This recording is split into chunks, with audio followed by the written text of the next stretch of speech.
Namasté. C'est un plaisir de vous retrouver aujourd'hui et comme vous le voyez, je ne suis pas seule, je suis très très bien accompagnée avec Dr Lionel Coudron. Bonjour.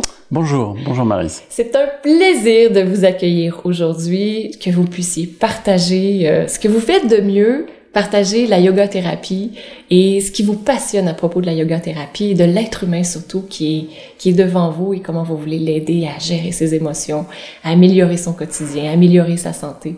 Donc un grand merci d'être là. Moi, ça me fait plaisir de vous rejoindre également dans tout ce que vous faites et dans cette mise à disposition et de toutes ces vues qui sont partagées avec tout le monde. Parce que c'est effectivement notre objectif, à vous comme à moi, que cet enseignement, que ce que nous avons reçu et ce plaisir que nous avons eu à le découvrir, en l'expérimenter, en l'expérimentant, de le mettre aussi à disposition des autres pour qu'ils puissent en faire un outil dans leur vie courante. Exactement. Et que ça fasse des petits, et que ça transforme peu à peu notre société aussi. Oui. Donc merci de m'en donner l'occasion et de faire partager ce travail de la yoga thérapie. C'est un grand plaisir. Donc juste pour vous présenter brièvement, parce que sinon on pourrait prendre quelques heures pour vous présenter, je pense. Donc qui est Dr Lionel Coudron? Donc tout d'abord, vous êtes professeur de yoga, médecin également, auteur de plusieurs livres, autant sur la yoga thérapie que sur la gestion des émotions. C'est un aspect vraiment intéressant. Et bientôt, vous allez publier un nouveau livre pour amener le yoga dans sa vie quotidienne. Donc ça, j'ai trouvé ça génial quand vous m'en avez parlé. J'ai fait « Wow! Enfin, on va commencer à parler de ce sujet-là aussi. » Donc, beaucoup d'aspects. Et je pense que ce qui vous caractérise en tant que professeur de yoga et médecin, c'est cet intérêt que vous avez à le transmettre à l'intérieur du système de santé également. Donc, d'amener le yoga partout à travers le système de santé. Donc, très intéressant. Alors, j'aime bien la façon dont vous avez présenté les choses, c'est-à-dire que vous m'avez d'abord présenté comme professeur de yoga et médecin. Parce que c'est effectivement cela qui m'a d'abord intéressé. C'est l'être humain, en priorité, avec toutes ses dimensions, et ce qui fait que je me suis intéressé au yoga parce que il y a 45 ans, c'était l'un des meilleurs moyens pour pouvoir développer son potentiel. Je dirais que c'était pour moi la méthode la plus efficace à la fois de développement personnel, mais aussi comme méthode spirituelle de développement de soi et d'ouverture aux autres. Donc c'est vraiment ça qui m'a donné envie de commencer à pratiquer le yoga. Et l'intérêt du yoga, c'est que on se met sur le tapis et tout de suite on ressent un bénéfice, on ressent quelque chose à l'instant où on va commencer à le pratiquer, à le travailler. Et ça modifie la perception des choses totalement. Et c'est parce que je m'intéressais au yoga, que je l'ai pratiqué, que j'ai voulu en comprendre les bienfaits, les bénéfices, et que du coup, progressivement, je me suis orienté vers les médecines traditionnelles, complémentaires, ce qu'on appelle les médecines complémentaires. Aujourd'hui, à l'époque, on les appelait médecines parallèles, ce que je n'aime pas, puisque ça veut dire que ça se rejoint jamais. Un système et un autre système. Voilà. Et ce qui n'est pas vrai, en fin de compte, ça on l'a très bien perçu très rapidement, c'est qu'il y a une complémentarité des différents systèmes. Et c'est ça qui m'a donc conduit à l'acupuncture, qui m'a conduit à la médecine, et à travers la médecine, l'alimentation, la nutrition, la psychologie, la psychothérapie, mais également la traumatologie du sport, la biologie, de façon à mieux éclairer ce yoga qui, il y a encore 40-50 ans, paraissait comme assez mystérieux, je dirais même, mystique sûrement, mais peut-être aussi austère. Sectaire. Sectaire. Et austère aussi, parfois. Oui, c'est vrai. Et aujourd'hui, justement, enfin, vous en êtes un bon exemple, c'est qu'on ramène justement de la joie, de l'ouverture, de la compréhension, de la simplicité dans un système qui, effectivement, est profondément simple. Exactement. Puis moi, j'ai une question. Pourquoi êtes-vous allé vers le yoga? Est-ce que vous aviez une recherche profonde de savoir qui vous étiez? Ou si vous aviez une maladie? Ou pourquoi? Pourquoi il y a eu cet appel vers le yoga? Alors, je pense que c'était effectivement fondamentalement un intérêt de l'être humain. de répondre à cette question que nous nous posons tous. Hein. Oui. Qui sommes-nous? D'où on vient? Où est-ce qu'on va? Qu'est-ce qu'on fait sur Terre? Et j'étais déjà dans cette recherche. Je m'intéressais à la psychanalyse. Je me souviens qu'avec mes copains, on allait en bibliothèque chercher des informations sur la génétique. On a la chance à Paris d'aller au Palais de la Découverte voir ces expériences extraordinaires sur le génome, les chromosomes. Donc oui, ça me passionnait. Ça me passionnait vraiment. Et puis j'ai eu la chance de faire la rencontre. Comme la vie est en fin de compte une succession de rencontres qui nous donne l'opportunité de rentrer en contact avec des différents domaines. Et j'ai rencontré Jean-Claude Larousse qui m'a montré ce qu'était le yoga, qui m'a initié au yoga, à pratique. Et je dois dire que du jour où il m'a montré cette posture qui était la première que j'ai pratiquée, qui était la posture de la charrue, j'ai ressenti un tel bénéfice en ressortant de cette charrue que je me suis dit, là, il y a quelque chose quand même. Alors, je l'ai pas interprété, mais j'étais tellement bien dans cette pratique que je l'ai reproduite, je l'ai recommencé. Et quand je suis rentré de cet été de vacances, j'ai recherché un cours de yoga. Wow. Puis, tout simple. Maintenant, pour vous, c'est quoi le yoga? Parce que le yoga, c'est beaucoup de choses. Oui, ça. Pour vous, puis pour chaque personne, on a un peu le yoga. C'est pour moi, c'est celui-là, c'est cette petite finesse qui existe.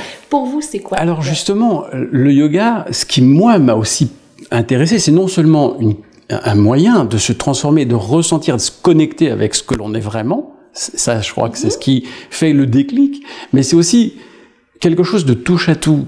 C'est-à-dire qu'avec le yoga, quand j'ai commencé à étudier le yoga, je pouvais après parler avec un prêtre, avec un médecin, avec un nutritionniste, avec un kiné, avec un philosophe. Je veux dire, ça nous implique dans toutes les dimensions de notre être.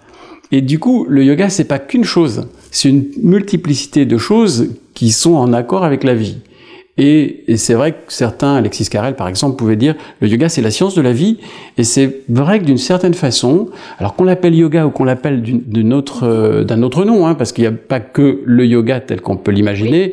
Ce qui est important, c'est ça, c'est de nous interpeller sur les différentes dimensions de notre vie et de pouvoir nous aider à transformer notre être profond ou notre être déjà tout simplement pour pouvoir aller vers autre chose, pour pouvoir nous ouvrir à autre chose. Excellent. Puis, comment vous décririez la transition entre votre pratique au moment où vous avez commencé à faire du yoga, comparativement maintenant? Parce que ça fait quand même 45 ans que vous pratiquez le yoga, plus de 40 ans vous l'enseignez. On n'enseigne pas la même chose et on n'est pas la même chose 40 ans plus tard. Qu'est-ce qui s'est transformé? C'est vrai ce que vous dites, et en même temps, c'est étonnant, mais quand je regarde des fois ce que je pouvais écrire, et même déjà il y a 40 ans, je me dis, mais c'est la même chose, ça n'a pas changé. Donc je suis des fois très interpellé par le fait que c'est la même chose, mais que c'est totalement différent. Je suis désolé de répondre ça paraît complètement... Mais voilà, il y a une mutation, une transformation qui est tellement lente, progressive. Alors bien sûr, il y a des moments de fracture où je dirais il y a un avant et un après. Je me souviens très bien de moments où je réalise certaines choses, où je me dis tiens, j'aurais plus le même regard maintenant depuis ce jour-là. Mais quand même, le yoga était tellement déjà contenu dans sa totalité dès le premier jour qu'aujourd'hui, il n'est pas différent. Il est juste enrichi. Il est juste plus dense, raffiné, plus profond. Peut-être, ou plus profond, subtil. Moi, j'ai la chance d'avoir eu des enseignants qui étaient très raffinés, je dirais, dès le départ, avec un yoga que j'ai trouvé très élégant, très beau, très agréable, et dans son ressenti à pratiquer, et même dans ce que l'on pouvait voir de l'extérieur. Et du coup, il y a cette recherche d'élégance qui, je pense, a posteriori, je comprends comme ça, m'a un peu guidé. Mais dans son expérience propre, dans ce que l'on vit et dans l'enseignement que l'on a, c'est vrai que plus on avance, plus je pense qu'on va vers la compréhension que c'est simple. Alors, c'est facile à dire, c'est un système très complexe, mais ça ne veut pas dire compliqué. Ça veut dire qu'il y a multiples facettes, mais progressivement, on va vers un essentiel, on va vers quelque chose qui est de l'ordre du centre, de l'axe, de l'essence. On va vers ça, au fur et à mesure. C'est simple. Et ça, c'est très simple. Ça, c'est simple. C'est très simple. C'est tout un peu, ce que je vois, moi, c'est tout ce que l'esprit humain peut y mettre autour aussi. Ça, des fois, ça devient un peu plus complexe. Alors oui, Oui, oui. Alors, c'est évident. Je veux dire, dans le vécu, ça reste quelque chose qui progressivement va vers la simplicité. Et dans l'expérience. Maintenant, dans l'explication, on peut on peut nécessiter plusieurs heures pour expliquer pourquoi un exercice va fonctionner, qu'est-ce qui se passe au niveau du cerveau, qu'est-ce qui se passe au niveau de la physiologie, qu'est-ce qui se passe au niveau de l'esprit, qu'est-ce qui se passe au niveau symbolique. Bien sûr qu'on peut prendre. Alors là, on peut je veux dire, je crois que j'en suis au 20e livre que j'écris. Donc vous voyez, on peut vraiment s'amuser très longtemps. C'est exactement ça. Et tout ça vous a conduit à la yoga thérapie. Donc, d'abord professeur de yoga, ensuite médecin, avec toutes les découvertes que vous avez faites à travers ça, pour arriver vers la yoga thérapie, donc un peu la combinaison de tout ce que vous êtes et tout ce que vous aviez appris en yoga, mais aussi en acupuncture, en médecine chinoise, en médecine, notre médecine traditionnelle occidentale, tout à fait. L'alimentation, la psychothérapie, et tout ça se rassemble sous le couvercle un peu de la yoga-thérapie. Oui, bien ça rejoint ce qu'on vient de dire, c'est-à-dire qu'il y a quelque chose qui va vers l'ordre de la simplicité et de l'unicité, de la convergence, de la cohérence. Et le yoga, on dit que ça veut dire relier, mais c'est aussi être dans une unité cohérente. Et là, effectivement, c'est un travail qui s'est fait progressivement et qui a sa logique aussi, parce que de professeur de yoga, de pratiquant de yoga, je suis très vite devenu professeur de yoga et étudiant en médecine. Et du coup, j'étais interpellé par les professeurs de yoga de mon entourage pour comprendre. Ils me posaient des questions. Puis mes patients, je me suis vite rendu compte qu'ils avaient besoin d'explications complémentaires et qu'il n'était pas question juste de leur dispenser des médecines et des traitements pour qu'ils aillent mieux. Que c'était un tout. On s'en rend très très vite compte que leur histoire, leur environnement est déterminante sur ce qu'ils sont et voir la genèse de leur maladie. Et qu'ils ont un certain pouvoir en eux pour pouvoir retrouver leur capacité à être en équilibre et à développer leur potentiel de santé. Donc dès qu'on se rend compte de tout ça, ça nous amène à essayer de comprendre les relations entre le yoga et la santé. Oui. Et du coup, pendant pas mal d'années, je me suis concentré sur yoga et santé. Et d'ailleurs, à cette époque, avec mon frère Olivier Coudron, qui est devenu professeur entre-temps de médecine également, et qui est spécialisé dans la nutrition, on a créé l'association Médecine et Yoga et on a organisé des colloques yoga et santé. On a organisé des colloques recherche et perspectives dans le yoga. Et c'est que dans les années 90, 90 donc, pour nos voisins suisses et belges, que nous avons créé l'Institut de Yoga Thérapie. Et c'est là qu'on a commencé à basculer. C'est-à-dire, quand je dis basculer, ça veut dire on a modifié notre point de vue et on s'est adressé à des personnes dans un suivi individualisé. On est sorti un peu de yoga et santé pour aller dans yoga et thérapie. C'est-à-dire, mais en fait, très sincèrement, pour moi, ce qui correspond à la vraie nature du yoga. C'est-à-dire, dans les Yoga Sutras, ce que l'on veut, c'est transformer l'être d'un être qui souffre en un être qui est apaisé. Oui. Et du coup, la yoga thérapie, c'est cela. C'est prendre un patient, une personne, un être, qui souffre, mais ça peut être pour une lombalgie, un mal de tête, une anxiété, une dépression, une douleur articulaire, d'arthrose, des troubles intestinaux. Donc il y a une souffrance physique, morale, et l'aider à se libérer de cette souffrance, et lui amener plus de sérénité, de paix, travailler sur ses émotions pour apaiser tout cela, et justement se sentir mieux. Et ça, les émotions, c'est un sujet qui vous a énormément interpellé parce que les émotions, ce sont, moi, la façon dont je le vois, ce sont des sensations qu'on vit quelque part dans notre corps et on met une étiquette sur ce groupe de sensations. Ah oui. Et on dit, voici, je suis triste, je suis en colère, j'ai peur, avec qu'est-ce qui se passe à l'intérieur de soi. Et votre approche, on en parle très très peu dans le yoga, malheureusement, mais de plus en plus, donc ça c'est une excellente nouvelle, votre approche de gestion des émotions tient beaucoup compte de ce qu'on vit à l'intérieur de soi, dans notre corps physique.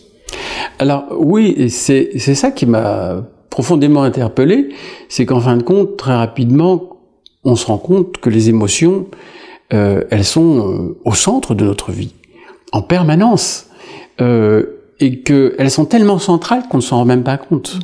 C'est comme les pensées. On pense en permanence, on ne s'en rend même plus compte. On a des pensées qui sont dans notre tête, on a des émotions.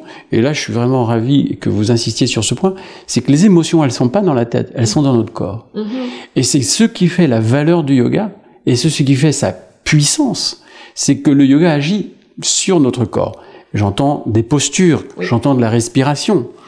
On est vraiment dans un travail sur le corps, sur son ressenti, et ce vers quoi nous allons tous. Tout à l'heure, je vous disais, ce qui, moi, m'a interpellé le premier jour, c'est ma pratique de la posture de la charrue qui a changé ma sensation dans mon corps.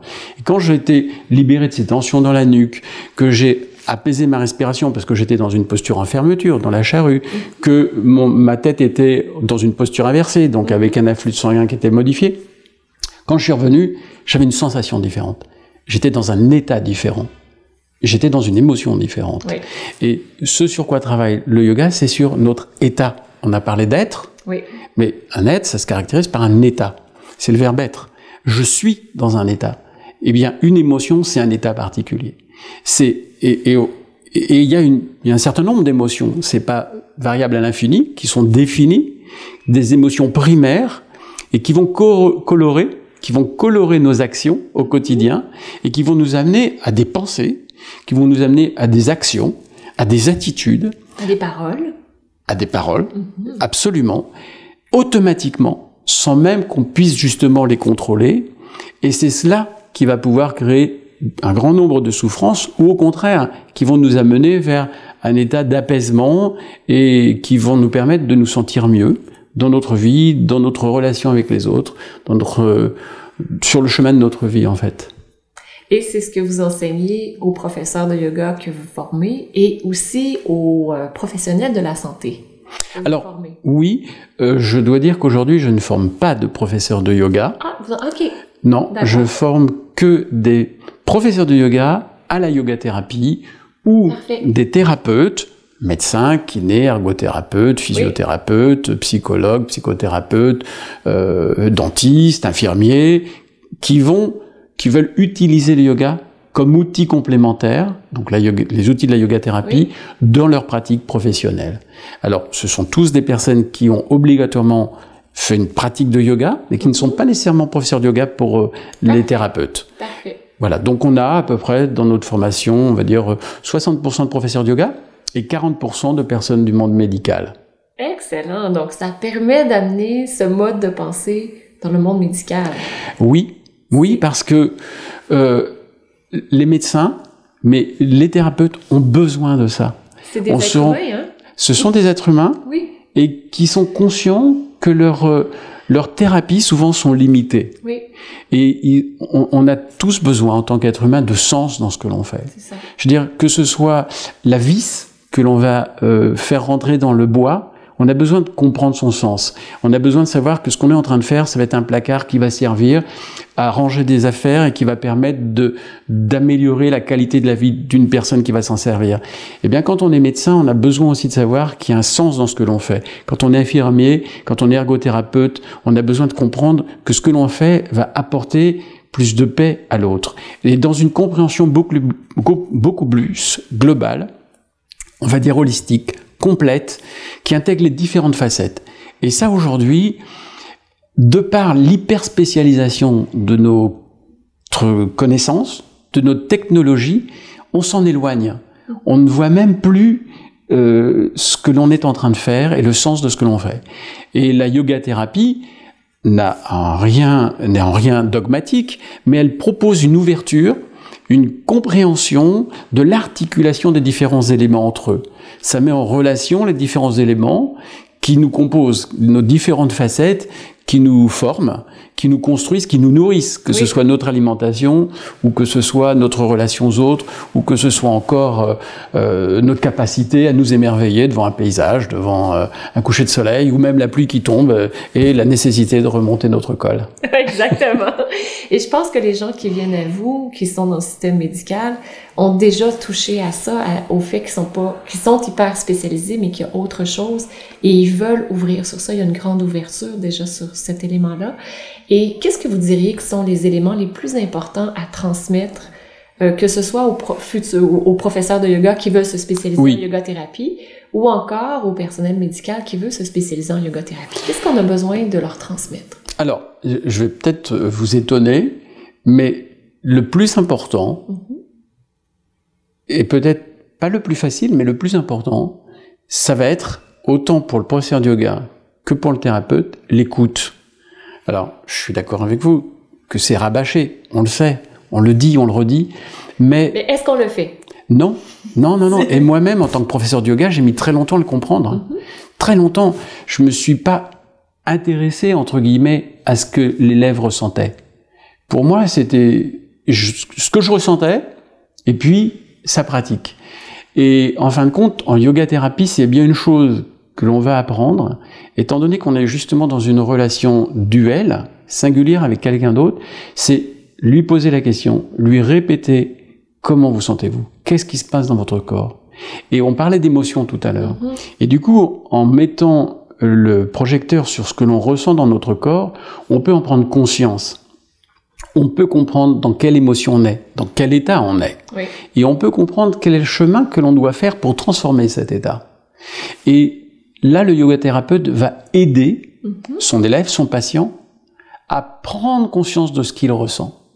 Mais le thérapeute aussi, dans la vie courante. Moi, je suis étonné de voir combien j'ai des patients qui peuvent venir et on leur a jamais posé cette question. Alors bien sûr, on va leur dire qu'est-ce qui va pas, ou telle maladie, mais ça reste extérieur. Oui. Et rentrer dans l'intimité de la personne pour lui demander comment vous vous sentez, comment ça se traduit dans votre corps, comment ça se passe, ça change beaucoup de choses. Et après, on va pouvoir utiliser les différents outils dont on dispose. Après, on va lui dire, vous avez une boule à la gorge, une oppression, quelles sont les pensées que vous avez? Ce sont des pensées de dévalorisation, le sentiment que vous êtes coupé des autres, le sentiment que vous ne pouvez pas faire les choses. On va mettre tout ça en lumière. Donc il y a un vrai travail de prise de conscience. Et deuxièmement, un travail de transformation, avec l'exercice respiratoire, avec l'exercice d'étirement, avec l'exercice de visualisation. On aura tous ces outils, mais qui ne vont pouvoir être efficaces qu'à partir du moment où on sait d'où on part, où on a fait le bilan sur soi à un instant T, et du coup, où on va, nous on sait en tant que yogi, que c'est vers plus de fluidité dans le corps, c'est plus de fluidité dans son ressenti, c'est-à-dire un prana qui circule mieux. Je trouve ça vraiment, vraiment intéressant parce que je suis à Paris en ce moment, on est à Paris ensemble, et ce week-end, j'enseignais justement en formation professorale, et c'est cette partie-là que j'enseignais, mais en co-écoute. Donc, une personne exprime ce qu'elle entend, ce qu'elle ressent, ce qui se passe, elle est consciente de ses pensées. Donc, non pas je pense à telle chose et je me rappelle, ça me fait penser à ceci, à cela, mais plutôt je suis consciente que je pense à telle chose. Je suis consciente que je ressens telle chose dans mes hanches. Je suis consciente que ma respiration est ici. Oh, je suis consciente que elle vient de descendre. Et c'est phénoménal l'effet que ça a sur l'être humain, parce que c'est extrêmement intime de s'écouter soi-même et de dire à l'autre, voici comment je me sens, voici ce que je vis ici maintenant, sans être dans le passé, sans être dans le futur. Et ça apporte des guérisons, des fois, pas nécessairement physiques, mais au niveau émotionnel, presque instantané. Oui. Puis, ce que j'ai observé aussi, j'adore ce sujet des émotions. Ce que j'ai observé aussi, c'est comment les gens prennent conscience qu'une émotion ne reste pas. On pense que par exemple, j'ai été triste toute la journée aujourd'hui. Mais non, j'ai été triste 5 secondes, après ça, il y a eu de la joie, après ça, il y a eu de la tristesse, après ça, il y a eu de la culpabilité, après ça, il y a eu de la peur, après ça, j'ai eu de la joie. Mais tout ça à l'intérieur de 2 minutes, sans qu'on s'en rende compte. Puis de faire ce travail de précision, d'observation sur soi, ça ouvre énormément. Donc, c'est génial, tout ce que vous faites en termes de partage sur la yoga-thérapie à ce sujet-là. Oui, et comme vous le dites, non seulement les émotions, alors effectivement, elles sont en mouvement permanent. D'ailleurs, émotion, ça vient du mot ex movere, bouger, sortir de soi, c'est ce mouvement permanent qui nous amène effectivement à ne pas être en permanence dans ce même état. Mais parfois, ces émotions vont pas être adaptées à la situation. C'est-à-dire qu'on va se mettre en colère alors qu'il n'y a pas lieu. Exactement. On va avoir peur alors qu'il n'y a pas lieu. On va être triste alors qu'il n'y a pas lieu. On va être dégoûté alors qu'il n'y a pas lieu. On va être figé alors qu'il n'y a pas lieu de l'être. Et ce travail de yoga, c'est nous réapproprier cette mise à distance de notre émotion pour nous en libérer alors qu'elle n'est plus adaptée. Exactement. Et on reprend cette image, alors vraiment que tous les pratiquants de yoga connaissent, tous les yogis connaissent, qui est l'image du char.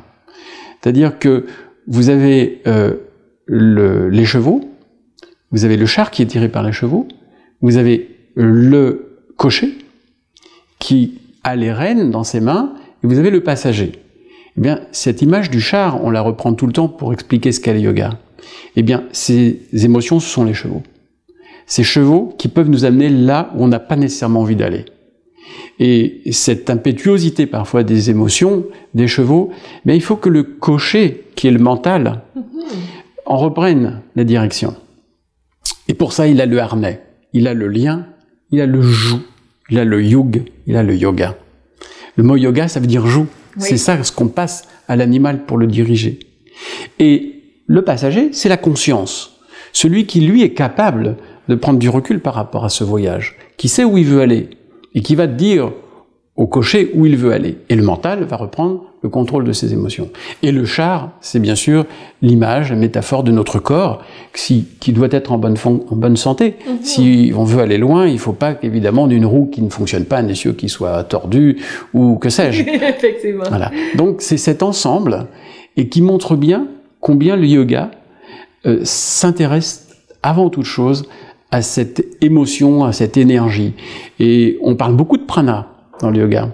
Eh bien, le prana, en fait, ce sont toutes les sensations de vie qui sont dans notre corps. Et on sait que ce prana est bloqué par une boule à la gorge, par une douleur, par une tension. Une ouverture, oui. Une crispation. Oui. Toutes ces tensions sont synonymes de blocage du prana, de ce souffle vital. Eh bien, quand on va reprendre une respiration profonde, on débloque ces tensions musculaires. On débloque cette crispation du diaphragme et on relance ce souffle vital dans notre corps. On se libère des émotions qui sont à un moment donné prisonnières dans notre corps et qui nous obligent à faire telle ou telle chose. Ces chevaux qui nous amènent à aller dans telle ou telle voie alors qu'on aimerait aller ailleurs. Et qu'on dit, non, c'est pas à Rome que je vais aller, c'est à Paris. Donc, il faut ramener les chevaux. Puis là, la conscience est derrière. Puis elle dit, non, c'est pas là que je vais aller. Je pense que c'est un peu, lorsqu'on vit notre vie de tous les jours, c'est un peu le danger que le cocher soit lui qui devienne en charge puis qu'il dise aux passagers, non, c'est moi qui décide où on s'en va. Alors, c'est très important ce que vous dites, parce que parfois, dans le yoga, on a tendance à trop mettre la responsabilité sur ce mental. Et on dit que le mental est notre ennemi. Et je crois pas. Je crois que notre mental est notre ami et qu'il faut simplement comprendre quelle est sa place. Exactement. Il ne faut pas que ce soit lui qui dirige tout. Il faut qu'il y ait bien sûr la conscience qui soit là, qui préside. Mais le mental, on ne peut pas s'en dispenser. Il est indispensable qu'il nous aide à mettre en route les éléments les uns et les autres. Personnellement, je le trouve extrêmement utile quand j'ai besoin de détermination, que je dis, c'est là où on s'en va, ben c'est lui qui dirige le tout. Et c'est lui qui doit reprendre les rênes. C'est ça. Mais cette conscience va nous permettre de mieux prendre du recul et de nous dire, là, ça va pas le mental. C'est pas ça que je voulais. T'as pas compris que je voulais. Je voulais autre chose. Excellent. C'est merveilleux. Et qu'est-ce que vous diriez que sont les éléments importants à avoir en place lorsqu'on devient professeur de yoga? Et peut-être pour vous, lorsque vous êtes devenu professeur de yoga, qu'est-ce que vous auriez aimé savoir?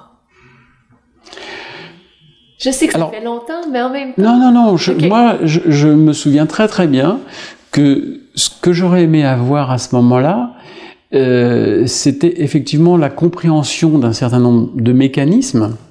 Et c'est peut-être pour ça d'ailleurs que je me suis progressivement attaché à comprendre tout ce qui se passait. Donc je pense que comprendre pour moi c'était quelque chose d'important. Mais en même temps, je dois dire que dès que j'ai commencé l'enseignement, j'avais une telle confiance dans mon enseignant que je me suis pas posé cette question. Je me suis dit, il pense que je suis capable, donc j'y vais. Voilà, je me suis pas posé la question. C'est qu'a posteriori que je me rends compte que j'aurais eu envie d'avoir plein d'autres connaissances. Mais voilà, il faut du temps, il faut un certain temps pour les acquérir, pour les maîtriser, on va dire, hein. Bien sûr. Et si vous les aviez eu à ce moment-là, est-ce que ça aurait été trop tôt, peut-être, aussi? Mais de toute façon, c'est un cheminement. C'est un cheminement. On peut pas. Donc, on peut pas tout avoir en même temps, tout apprendre et tout connaître. Et ce qui est indispensable aujourd'hui, je crois, c'est simplement l'enthousiasme, l'envie de continuer, d'avancer sur ce chemin, d'apprendre, de chercher. Et c'est ça qui fait qu'on est tous des chercheurs. On reste toujours des chercheurs toute sa vie en tant qu'être humain. et professeur de yoga. Oui, on reste des étudiants toute notre vie. Excellent. Et surtout qu'il y a une infinité de choses à connaître. Alors ça aussi, c'est quelque chose qu'on apprend. C'est pas quelque chose que j'aurais souhaité avoir à ce moment-là, parce que je pense que j'étais trop jeune pour le comprendre, mais c'est le travail d'acceptation. C'est-à-dire qu'on ne peut pas tout connaître. Ça, c'est on ne peut pas tout savoir. C'est une leçon à partager à ceux qui veulent devenir professeurs de yoga et oui. Aux nouveaux professeurs aussi. Oui, et il faut faire avec ce qu'on a à chaque instant, et on n'a pas besoin de tout connaître. Et en même temps, si on est à l'écoute de ce qu'on ressent, si on est à l'écoute du coup de notre élève, il n'y a pas besoin de plus. On a déjà tout. Il suffit à partir de ce que l'on est, voir qu'est-ce qui permet à l'autre ou à soi d'être un peu mieux, d'aller vers du positif. Je pense que c'est vraiment, vraiment primordial ce que vous venez de dire, à partir de ce que l'on est, et non pas à partir de ce que l'on sait ou de ce que l'on fait. Il y a une énorme différence parce que ce que l'on est va partir du cœur, et souvent ce sera juste qu'on enlèvera toutes les pensées qui sont là en se demandant est-ce que c'est celui-là, c'est ce protocole ici ou ce protocole-là. Mais lorsqu'on y va avec le cœur et avec l'écoute, il y a une justesse dans la sagesse qui s'installe qu'on ne pensait pas avoir. Absolument. Et les pensées, du coup, ne seront plus qu'un épiphénomène. Elles ne sont plus que les conséquences de ce qu'on est. C'est-à-dire qu'on n'a pas toujours besoin, encore une fois, de dire le mental, il faut être très vigilant. Pour moi, les pensées ne sont que des épiphénomènes ou des petits mouvements de vagues qui nous permettent de comprendre ce qui se passe. Mais on n'a pas nécessairement à lutter contre ces pensées irrationnelles, ou moi que j'appelle des pensées irrationnelles ou dysfonctionnelles, qui sont la conséquence de nos émotions. Et c'est ce qui fait la richesse du yoga, c'est qu'on ne va pas que travailler sur les pensées, c'est qu'on va travailler sur notre corps, sur notre état, sur le terreau, qui permet à ces pensées de se développer. Et bien sûr qu'on va regarder les pensées qui sont là. Si on n'a que des pensées négatives, de désapprobation, d'impuissance, de sentiments d'isolement, ça va nous renseigner sur nos croyances profondes. Mais nos croyances, c'est nos pensées et notre état. Donc c'est vraiment, et on en revient toujours à cette notion fondamentale du yoga, c'est travailler notre être, l'état dans lequel on est. Et les pensées, on peut travailler plus spécifiquement à travers la méditation. On peut les identifier, ou les observations, à l'aide du yoga thérapeute ou du professeur de yoga. On va pouvoir les identifier, ou du psychothérapeute. On va pouvoir les identifier, on va pouvoir les comprendre. On va pouvoir soit prendre du recul par rapport à ces pensées, c'est dire, voilà, tiens, ça, c'est pas une pensée juste, c'est une pensée irrationnelle. Quand je dis que je suis nul, que je vaux rien, c'est pas vrai. Il y a peut-être, au contraire, des moments dans ma vie où je vaux quelque chose. Je suis pas 100% nul. Non, voilà. Impossible. Mais cette pensée, elle va des fois nous amener à faire telle ou telle chose. Mais ce n'est que le reflet, probablement, d'une émotion sous-jacente qui est une émotion de peur, qui nous bloque, qui nous fait dire qu'on est nul. Mais c'est cette peur sur laquelle il va falloir qu'on travaille. Et cette pensée, elle nous amène à une croyance plus générale dans laquelle il faut qu'on se repositionne, justement, dans laquelle on va se resituer. Et alors on peut prendre conscience de ces pensées, se rendre compte que c'est que des pensées, pas toujours justes. On peut aussi jouer sur ces pensées à travers mais vraiment les outils magnifiquement riches et à profusion dont on dispose dans le yoga, qui sont des méditations de visualisation, d'identification. Et là, on en arrive à savoir qu'est-ce que c'est que le samadhi, qu'est-ce que c'est que Surya. Allons-y. Justement, ce sont des états d'identification. C'est-à-dire que on décrit classiquement 8 étapes dans le yoga, ou 8 parties, ou 8 membres plutôt que 8 étapes. Oui, c'est 8 membres, 8 parties d'un tout. Les conseils, yama-niyama, les 10 règles ou 10 conseils qui sont fondamentaux, qui donnent le cadre dans lequel on va travailler, qui sont les règles du jeu, si vous voulez, notre état d'esprit. Les postures, asana, qui est l'assise, l'axe central dans lequel je vais m'installer. Le pranayama, qui est le travail sur le souffle, le mouvement qui est dans mon corps. Et on a vu qu'on le mettait en rapport avec les émotions, très très fortement.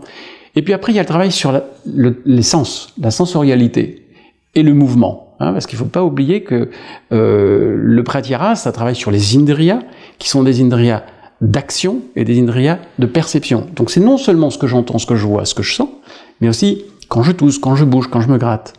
Donc le pratyahara, c'est le travail sur l'immobilité et la mise à distance de cette influence des sens. Et après, il y a dharana, la concentration. je ramène mon attention dans un sens précis. Après, il y a dhyana, la méditation. Je suis dans un état de réciprocité avec l'objet sur lequel je me concentre. Dans un état, non, pas dans un faire. Absolument, absolument. Et là, on bascule. Oui. Et après, il y a samadhi.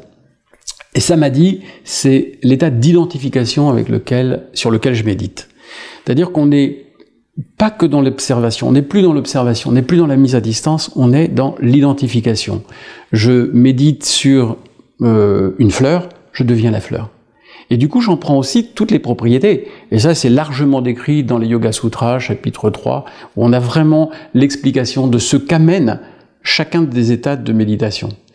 Je médite sur l'éléphant, j'en ai la propriété de la force. Oui. Donc du coup, je vais passer d'un état où je me sens impuissant, incapable, où j'ai pas confiance en moi, mais quand je m'approprie la force de l'éléphant, je deviens capable de faire. Et on peut faire des visualisations comme ça sur l'éléphant, mais moi j'ai des patients, des élèves, qui préfèrent par exemple travailler sur l'ours. Ils ont cette envie de s'identifier à un ours. Et du coup, ils s'approprient les qualités de l'ours. Mais ça peut être aussi sur un tigre, ça peut être sur un gorille, ça peut être sur plein d'autres animaux. C'est ce qui nous anime. Qu'est-ce qui fait vibrer. Et ce qui va nous amener ce qui nous manque. Et ça peut être sur un animal, mais ça peut être sur un concept. Je peux méditer sur la compassion. Je peux méditer sur la gratitude. Je peux méditer sur la bienveillance. Je peux méditer sur une scène agréable, dans laquelle je me sens bien en sécurité. Et tout ça, ça va renforcer, à travers une identification à l'objet de ma méditation, une part de moi qui manque. Une expérience qui va transformer mon expérience et ma perception du monde, ma relation au monde. Et vous voyez qu'on a, du coup, dans ce travail de yoga, des outils qui sont tellement riches qu'on peut amener une vraie transformation en profondeur. Oui, et ça nous amène vers notre vie quotidienne, tout ça. Parce que si on crée ce travail en profondeur, sur le tapis ou sur le coussin de méditation, ou peu importe où on se trouve lorsqu'on le fait, il reste quand même, si on le fait pendant 1 heure dans une journée, il reste 23 heures dans notre journée. Donc, comment faire pour faire ces transferts dans la vie par la suite? Et oui, alors, et là, on le voit très très bien en yoga thérapie, parce que le patient qui vient, l'élève qui vient, il vient pas juste pour aller mieux pendant 20 minutes, une demi-heure, 1 heure avec sa séance. Il vient pour avoir un soulagement dans sa vie courante, pour que ça change sa vie courante, pour que ça transforme sa vie du quotidien. Non seulement pour qu'il ait moins mal, mais pour qu'il se sente mieux, pour qu'il ait plus de vie, plus de richesse dans sa vie, qu'il ait une vie plus profonde, plus riche et plus sereine d'une façon générale. Vous pouvez être sûr que derrière toutes les demandes d'un patient, quelle que soit la raison, le motif de son diagnostic qu'il nous exprime, derrière il y a « j'ai envie de me sentir mieux, j'ai envie d'aller mieux, j'ai envie de me sentir plus serein ». C'est toujours en filigrane. Et du coup, c'est là où le yoga thérapeute, mais le professeur de yoga, par extension bien sûr, a une mission importante à remplir. C'est qu'on a vraiment une place à jouer énorme, mais vraiment considérable, dans le système de santé, dans le système de soins, dans la société d'une façon très générale, pour amener chacun d'entre nous à plus de paix. Et le yoga a ses outils pour nous y aider concrètement, avec des outils pratiques qui sont expérimentés depuis des centaines d'années. Et qui sont d'ailleurs, et c'est ça aussi qui m'émerveille beaucoup aujourd'hui, qui sont de plus en plus validés par les différentes recherches scientifiques. Oui, toutes les expériences. Donc c'est un vrai régal. Ça, c'est un vrai régal.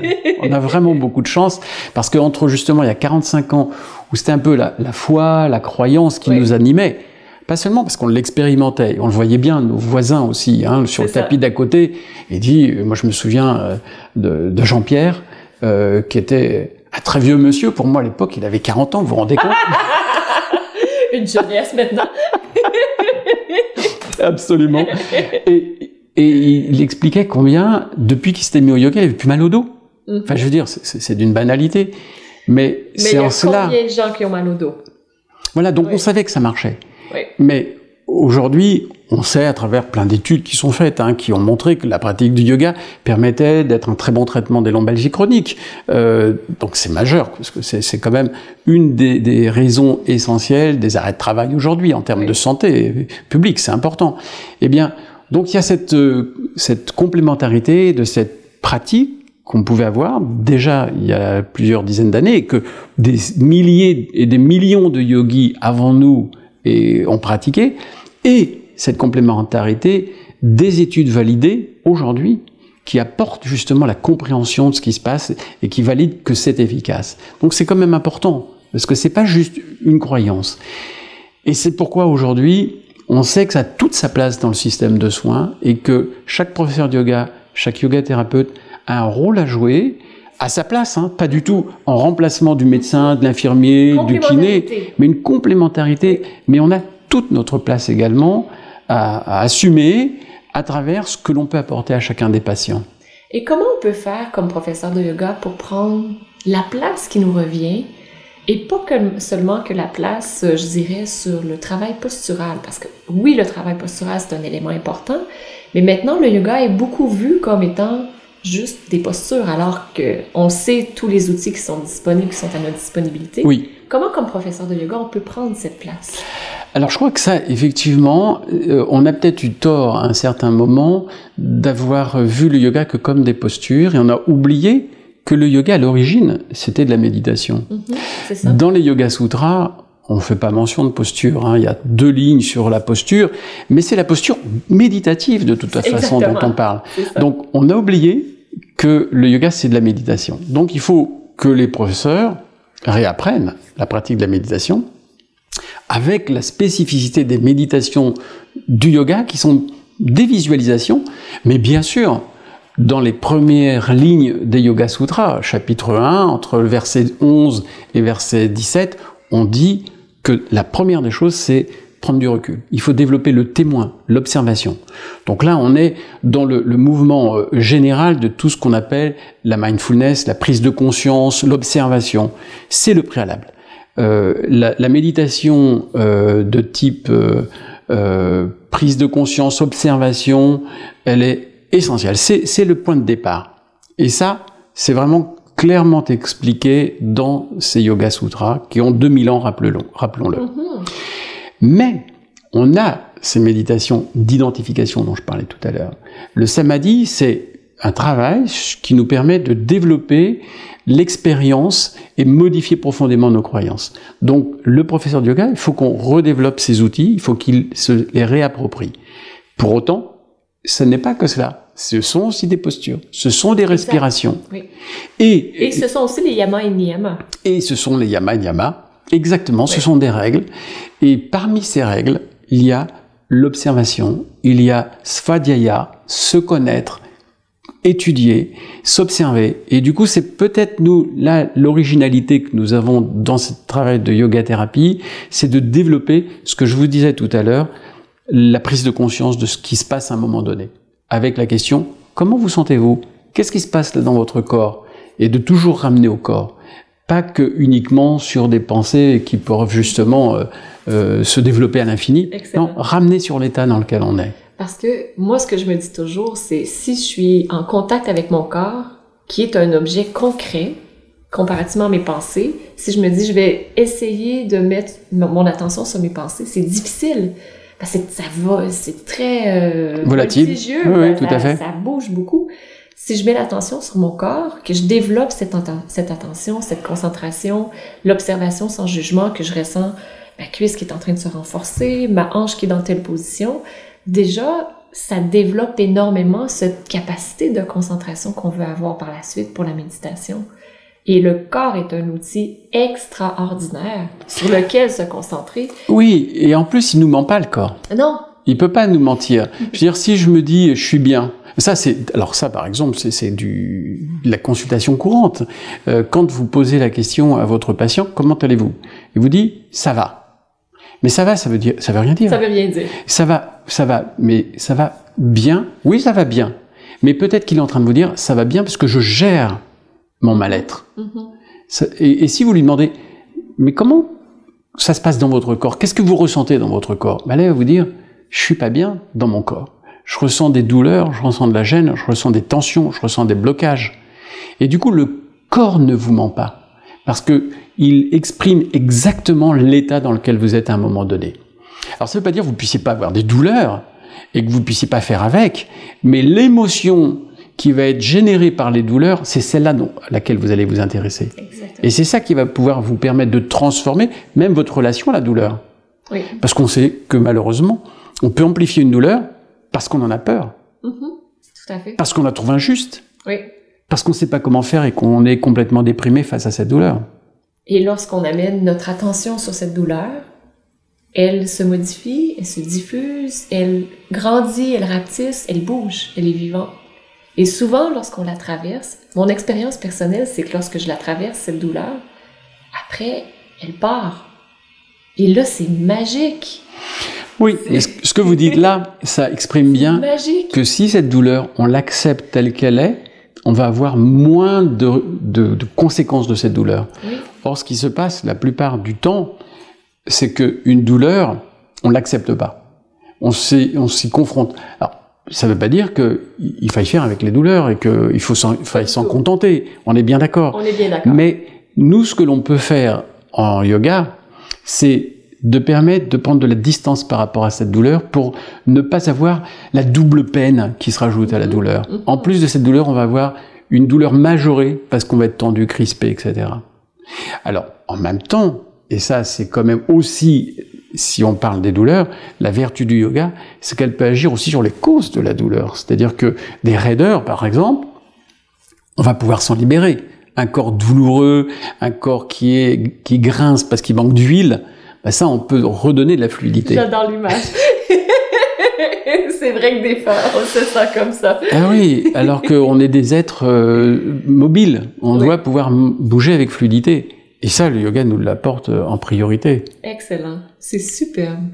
Mais alors, encore faut-il ne pas vouloir trop en faire non plus. C'est trouver le juste équilibre. Ça reste encore notre domaine. Hein. Le défi.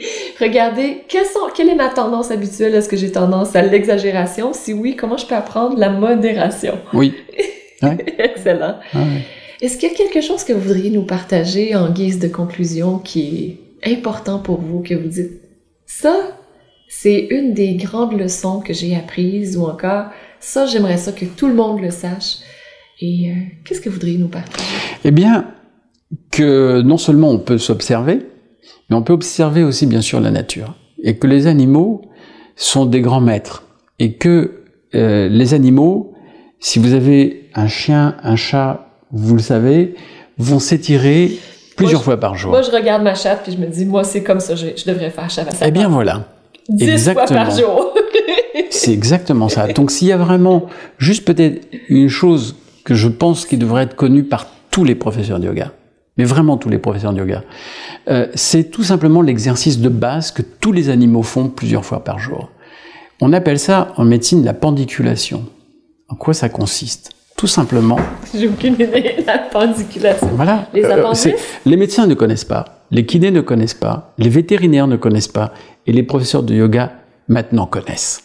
Je vais bientôt connaître. Ah oui, oui, et il faut que l'on s'approprie cet exercice. En plus, c'est d'une simplicité, vraiment. C'est l'exercice que l'on fait normalement pour s'étirer. Vous inspirez, vous retenez le souffle, vous creusez un peu le bas du dos, vous tendez les bras, et vous allez expirer en bâillant. Et vous roulez légèrement les épaules. Voilà. Donc moi, je propose peut-être à tous ceux qui nous regardent de le faire maintenant, avec nous. Oui. Qu'en pensez-vous? Absolument. Et vous allez voir, cet exercice-là, c'est très amusant. Parce que je l'enseigne dès le premier jour des formations de yoga-thérapie. Je le répète au 2e week-end, puis au 3e, puis au 4e. Et tous les élèves me regardent en disant, c'est n'importe quoi. C'est tellement simple qu'ils se disent, je suis venu là pour faire cette formation, pour apprendre ça. Franchement, ils enragent.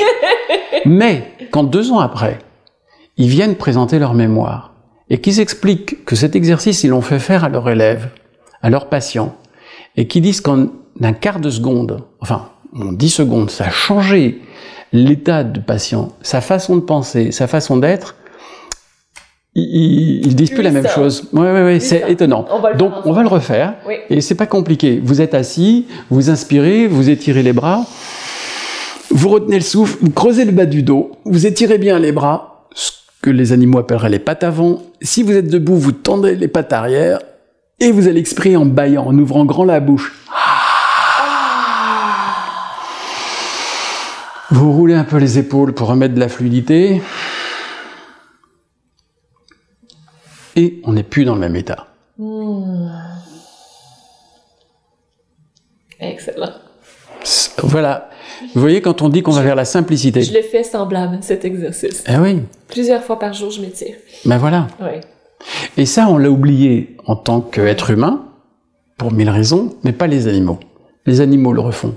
Parce que c'est le meilleur moyen pour digérer les émotions, les tensions dans le corps, pour digérer aussi les tensions positionnelles, mais vraiment profondément émotionnelles. Quand vous faites ça, vous allez contracter votre diaphragme après l'inspire, vous retenez le souffle, et du coup, il n'y a plus qu'une envie, c'est relâcher. Et du coup, quand le diaphragme se relâche, il envoie un message à tout le corps pour relâcher tous les muscles. C'est bon, tout le monde, on peut se détendre. Exactement. C'est exactement ça qu'il nous dit. Oui. Et notre cerveau, il croit plus ce qu'il ressent dans son corps que ce qu'il voit à l'extérieur. Et à ce moment-là, il va pouvoir enfin se dire « je souffle ». Eh bien, cette sensation d'aller rechercher la sensation agréable quand on s'étire, c'est ce que tous les professeurs de yoga devraient mettre en place pour chacune des postures qu'ils vont pratiquer et demander à chacun de leurs élèves de ressentir ça. Et quand on est dans cette perception et dans cette relation avec notre corps, ça change les choses. Et on comprend pourquoi, du coup, le premier des conseils, c'est ahimsa, ne pas se faire mal. Parce que si on se fait mal, on ne peut pas être dans cet état de ressentir. Du coup, si on a mal aux épaules en faisant ça, eh ben on va faire l'exercice comme ça. On va trouver une autre solution pour s'étirer dans son corps, dans une recherche d'une sensation qui transforme ce corps et qui l'amène vers un état de joie, de sensation agréable et du coup de détente. Excellent. Donc, on vient d'avoir les 4 premiers cours de la formation de yoga-thérapie. Absolument, exactement. Donc on peut directement passer aux mémoires maintenant. Voilà. Docteur Lionel Coudron, un grand merci pour votre partage, pour l'exercice aussi qui revigore. Puis moi, ce que j'invite les gens, c'est à écrire dans les commentaires comment vous avez trouvé l'entrevue, mais aussi l'exercice appliqué, parce que c'est bien de se parler, mais il n'y a rien comme de bouger et de faire circuler cette énergie à l'intérieur de soi et pratiquer. Donc, écrivez-nous dans les commentaires comment ça a été pour vous de le faire et si en 10 secondes, il y a eu une transformation de votre énergie. Et Dr Coudron, on peut vous retrouver ici à Paris à l'Institut de Yoga Thérapie. Si on est professeur de yoga, déjà, on peut faire des formations avec vous. Si on est un professionnel de la santé, qu'on pratique déjà le yoga, on peut faire aussi des formations avec vous. Donc, on va mettre les informations en dessous là, pour que les gens puissent facilement vous retrouver. Et vous avez plein de livres, une quarantaine maintenant. Une vingtaine. Une vingtaine. Mais je n'exclus pas, dans les 45 ans à venir, d'en écrire encore 20 autres. J'ai projeté. J'ai déjà vu ce qui s'en venait. Ouh là là. Je voulais pas vous mettre la pression. Non, ça va. Donc, parmi les livres, lesquels vous nous recommanderiez? Lesquels seraient intéressants de faire? Bon, il y a vraiment le Mieux vivre par le yoga, qui a maintenant été écrit il y a 25-30 ans et qui, effectivement, je pense, a une présentation globale et originale du yoga. Je crois que voilà, c'est le plus simple, ça reste, je pense, un classique. Sinon, celui sur les émotions aussi, qui est vraiment, là aussi, complet. Oui. Je dirais, dans cette compréhension des émotions. Moi, oui, absolument. Et puis après, il y a toute la collection chez Odile Jacob sur la yoga-thérapie, avec chaque petit fascicule sur une thématique précise, la dépression. Ça, le dernier, c'est la dépression. L'hypertension artérielle, les troubles digestifs, l'insomnie, l'anxiété et les troubles obsessionnels compulsifs, les chocs émotionnels. Nous avons quoi encore? Bon, il y en a eu. Il y en a quand même à peu près 8. Vous amuser. Oui. Un grand merci. Maryse, merci beaucoup. Merci beaucoup. C'était un énorme plaisir. Oui, vraiment. Très partagé. Très sincèrement. Merci beaucoup. Namasté. Et on va se retrouver très bientôt dans une prochaine entrevue, une prochaine vidéo ou encore un nouvel exercice, un cours de yoga peut-être. Au revoir.